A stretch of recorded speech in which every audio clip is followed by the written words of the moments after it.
Assalamu alaikum dear students, welcome to class. This is your teacher Naeem Haider and we are doing the course of communication and presentation skills together. Today is our second lecture and today we will look at the communication process.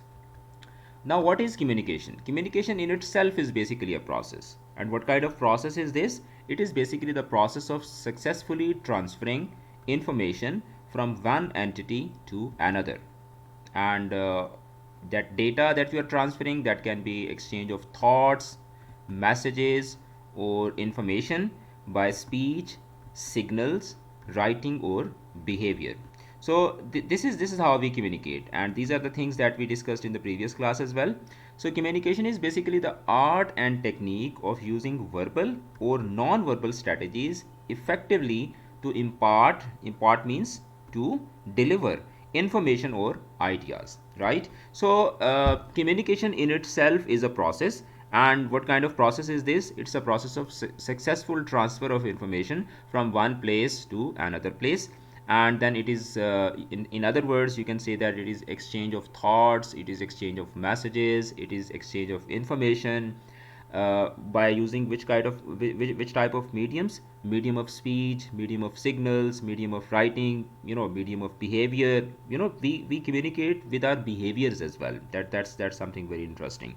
And the art and technique of using verbal or non-verbal strategies effectively. Yes, the word effectively is important here. Okay, now why it is important? Why it is important that we have to learn this course, or we have to understand the process. We have to learn these things, and these things are important because we should never leave the business of communication to chance. Yes, it shouldn't be like this ke jo hoga dekha jayega. It has to be planned, and it has to be systematic, and it has to be exercised and executed very effectively. And we should always seek new ways to raise the communication awareness, and we should develop our skills to become models for effective communication. Yes, we have to be model for the coming generations, and for our colleagues. We have to be, if we are good at communication, obviously people will listen to us, people will pay attention to whatever you are saying, and this is how you succeed in your life. So you have to learn effective listening and responding techniques as well, because listening, it is one of the key factors, one of the important factors of communication.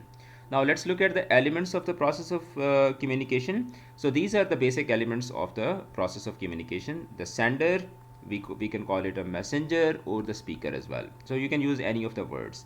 So this is the first element of the communication process. The second element is the message. It can be any idea, it can be any speech, it can be some information, it can be anything that you are actually trying to communicate.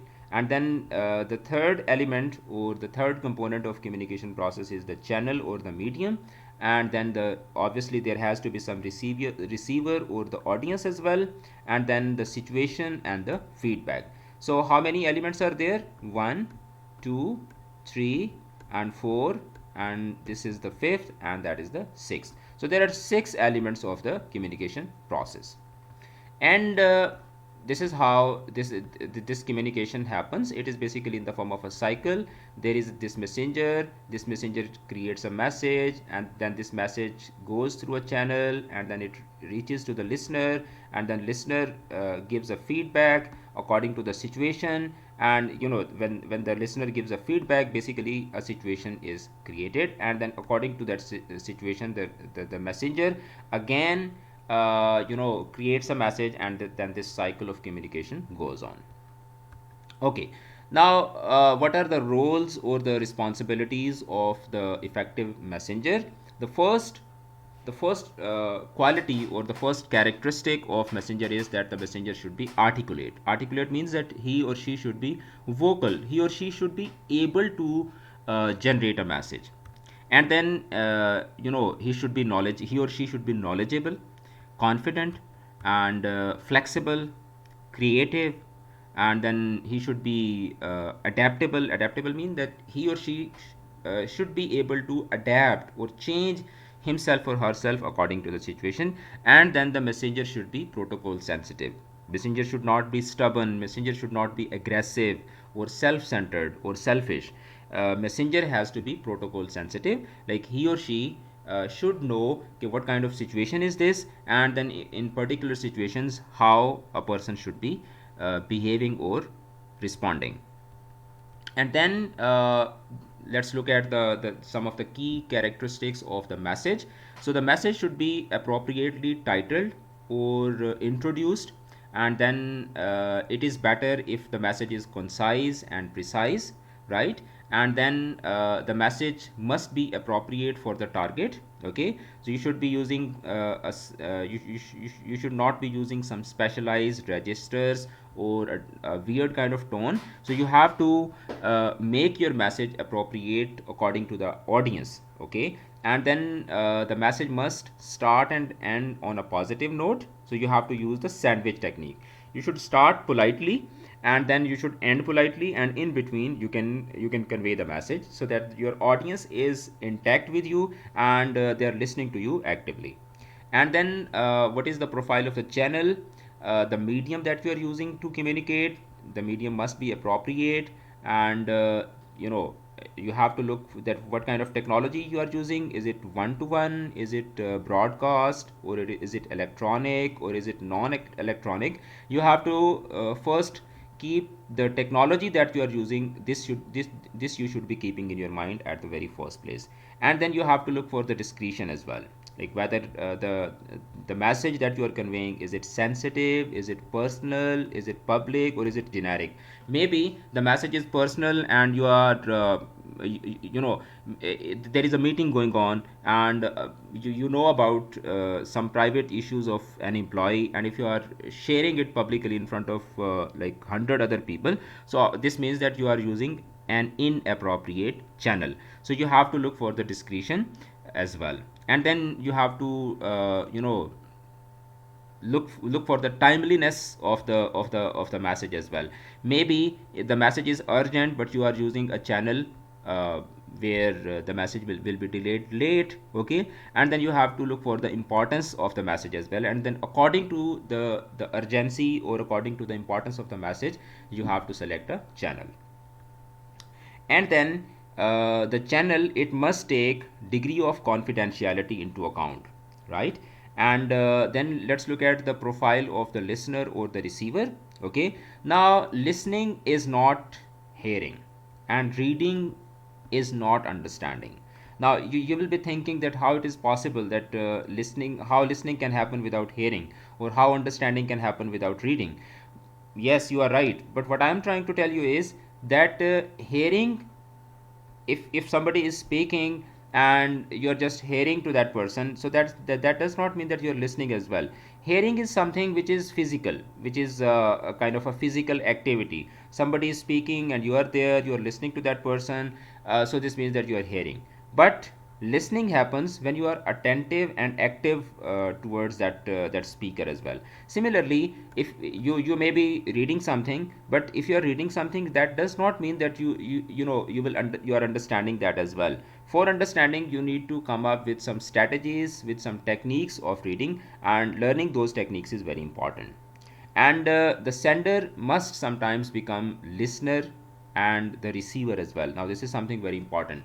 When you are sending a message, when you are speaking to someone, so you have to again and again think about your speakers, about your listeners as well, right? So if you are not thinking about the listeners or the receivers, and you're just speaking and speaking, so this means that you don't know about the art of communication. So this is very important. And then you have to listen or read with an open mind. Yes, so this is the first important characteristic of the listener, that whenever you are listening or whenever you are reading something, you have to do that with an open mind. You have to forget about the preconceptions. You may have a preconception about a person, you may have a preconception about some topic or some subject. You have to forget about the preconception, because if you will keep your those preconceptions with you, then you will not be able to yield some benefit out of that communication. So you have to check the baggage at the door. check the baggage at the door means that whatever your previous thoughts are, or whatever your previous understanding about the concept or about the person is, you have to just forget about that, and you have to focus on the things. You have to focus on the person who is delivering the message, and you have to try to be in that particular situation. And listening carefully or reading objectively, it is a sign of respect as well. Somebody is speaking and you're listening carefully, or you're reading a document and you're reading it neutrally, objectively, so this means that you are a respectful person. Okay, so this is the communication process.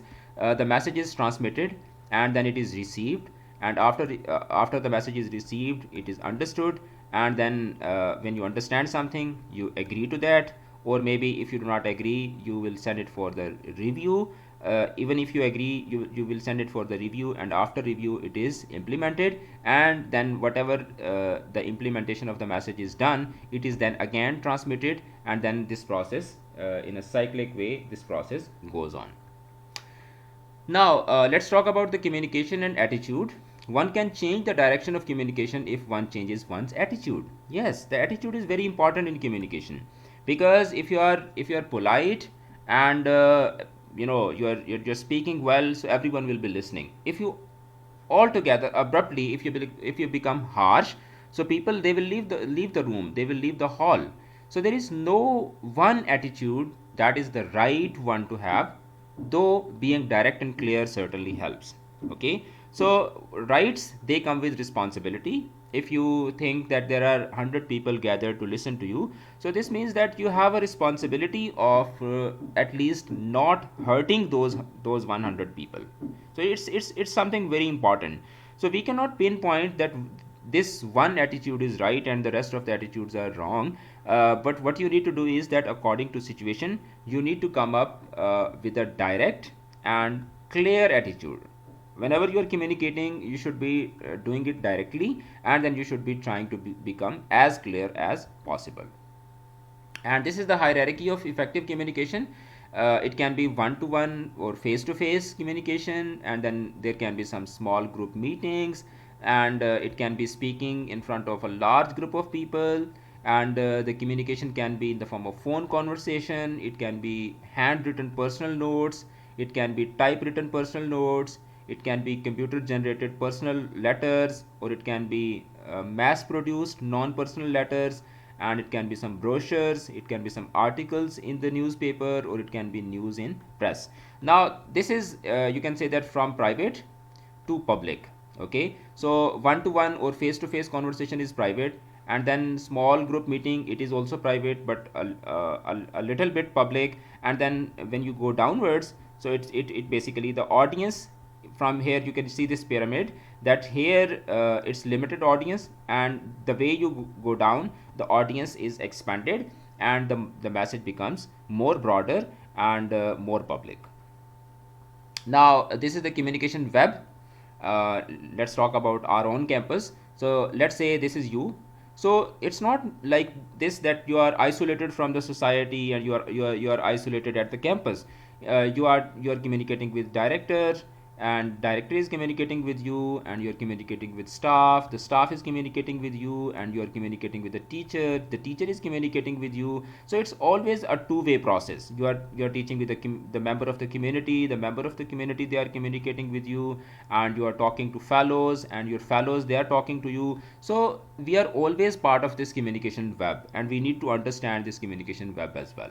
Okay, so now let's talk about the non-verbal communication.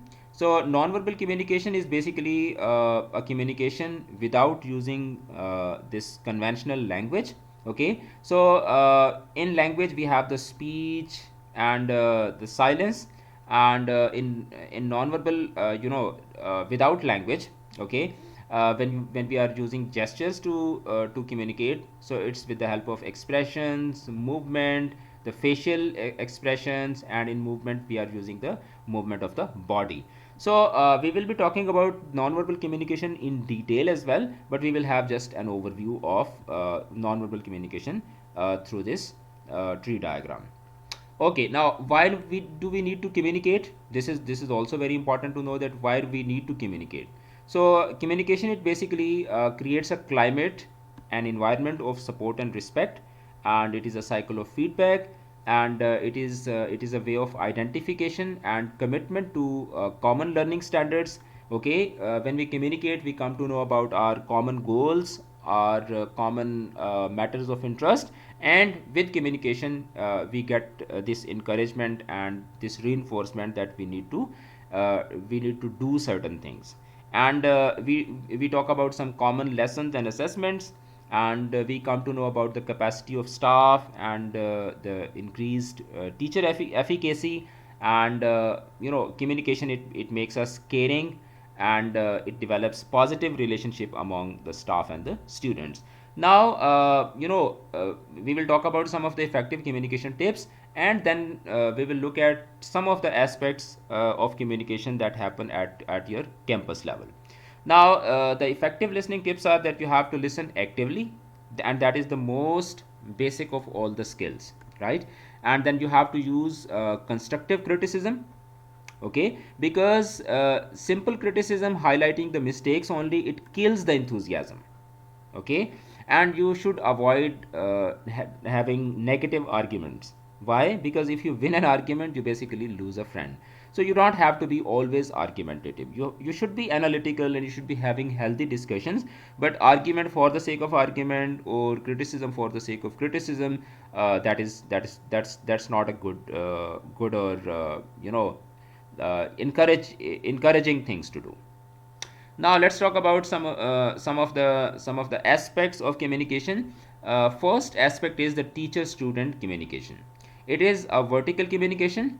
At vertical, by vertical I means that here is the teacher, okay, and here is the student, so it is happening vertically. So it's a vertical communication where the students, they are considered the subordinates, and the teacher is considered as, there is an element of respect. And then in teacher student relationship, in teacher student communication, the boundaries, they must be clearly defined, and then the chain of command, it must be respected. And then in teacher student communication, there must be a room for dialogues and negotiation if necessary. Like, the teacher should not be a Hitler, and the students, they should not be, the ruffians. What you need to do is that you need to have that polite and healthy relationship, and the teachers do not have to use big sticks, and the teachers, they should use rewards and sanctions. There should be some rules and regulations, and then there should be this environment of rewards and sanctions as well. Now the teacher teacher communication, it is horizontal communication. It is peer to peer. Okay, because teachers, they have equal status. Similarly, the conversation or the communication between student to student, that is also horizontal communication. And the rules of protocol may be a little bit relaxed here, and but the respect for the individual, they must always be displayed. Okay, you may be sometimes a little bit relaxed or informal, but we should always be respectful to each other. And in teacher teacher communication, one must understand that roles, they are intertwined, because the other people, they depend on you for their work to be done effectively. That is why you need to keep this in your mind, that if you are a teacher, so you have to keep this in your mind, that you need your other fellow members, and they also need you. So it's basically a mutual relationship of interest, and you have to make sure that message is clearly articulated whenever you are communicating as a teacher. When a teacher is communicating with the other teachers, so the message must be clearly articulated. Now let's talk about the communication between staff and administration. So that is basically a vertical communication again. Okay, because administration is communicating with the staff. In administration, it's basically the officers and the bosses, and they are communicating the message to the staff. So it's again a vertical communication between the subordinates and the superiors, and it requires rules of protocol to be observed.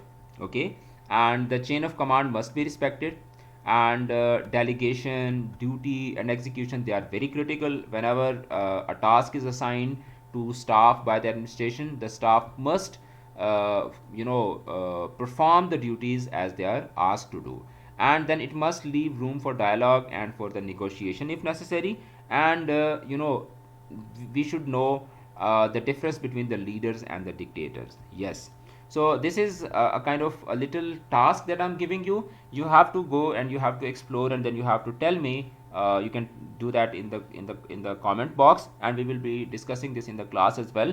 That what are the differences between the leaders and the dictators, and you have to tell me some of the qualities of the leaders, and you have to tell me some of the qualities of the dictators as well. Okay, now the communication between the board and the staff. So it's again a vertical communication, because board is it's in board we have the superior members, and then they are communicating with the staff. It also requires the rules of protocol to be observed, and then it is less effective if it is entirely top down, like there is a boss sitting here and always talking and without listening to the staff. Okay, so it will not be effective. So it has to be top down, down top. Okay, like it should be in the form of a communication, it should be in the form of a conversation, where boss should be giving the policy, and giving the strategies, giving the commands, but meanwhile the boss should be listening to the subordinates as well.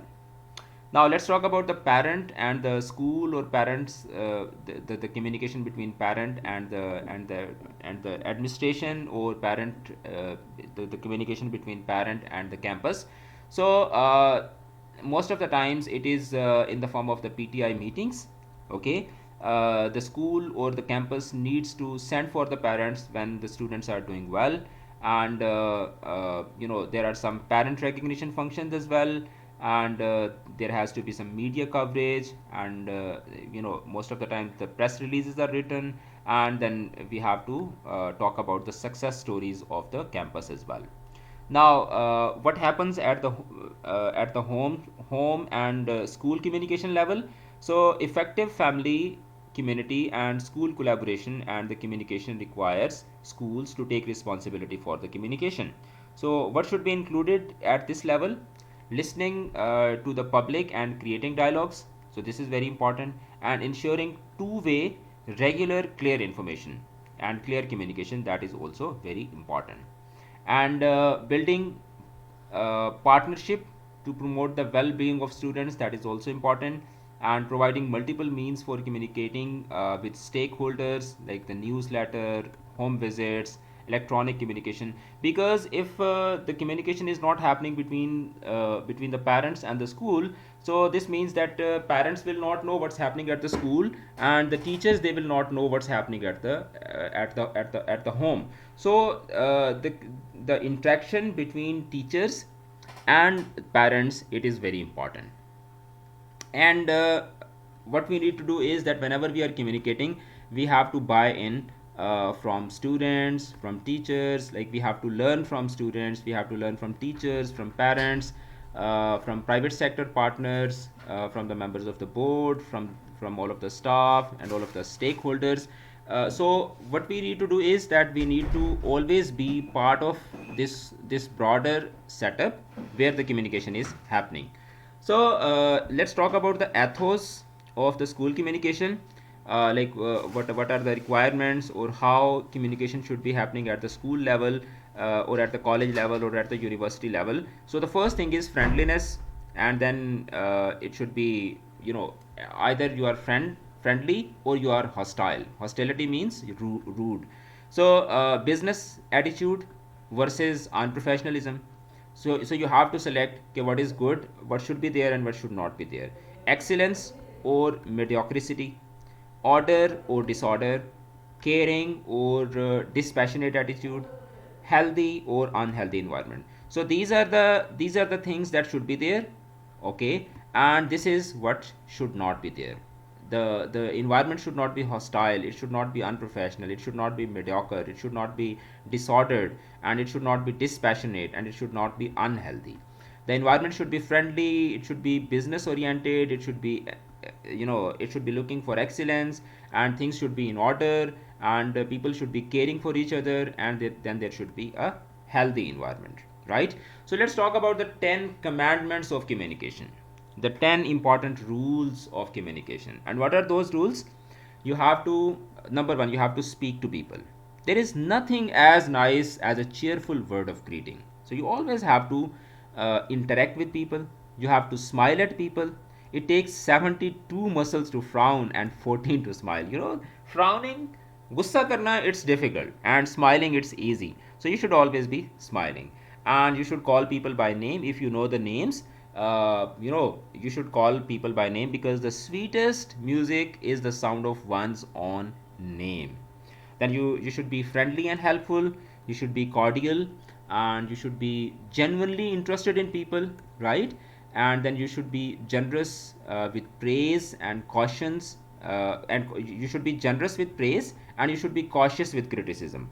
When it comes to praising, dil khol ke tareef करें, and when it comes to criticism, you should be very cautious, you should be very careful, and you have to be considerate of the feelings of others.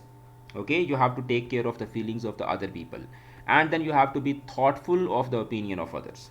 You have to respect the opinions of other people as well. And the last commandment is that you have to be alert to give service. Okay, what counts most in life is what we do for others. So you should always be ready to help, and you should always be ready to listen to other people. And let's look at some of the strategies to improve the communication. First of all, you have to plan for the improved communication, and you have to set goals based on the strengths and limitations, and you have to establish priorities. You have to target your audience and message, and you have to reach out to diverse community groups. You have to find information sources. You have to find some community leaders, and you have to develop a network, and then you have to evaluate the effectiveness of your communication as well. So in next class we will in next session we will be looking at some of the barriers of the communication as well. All right, so communication, it is basically natural. If God did not intend for us to communicate with others, we would have been made without ears, without eyes, or without tongues. Our fingers would be unable to feel anything. So I will be leaving you on this note. You have to think about this, and in next class we will be having a very interesting lecture. So if you have not attended the previous lecture, you can check the description, and from there you will find a link, and that link will lead you to the whole course, from where you can move from lecture number 1 to the last lecture. So that will be all for today. Take care of yourself. See you in the next class. Allah Hafiz.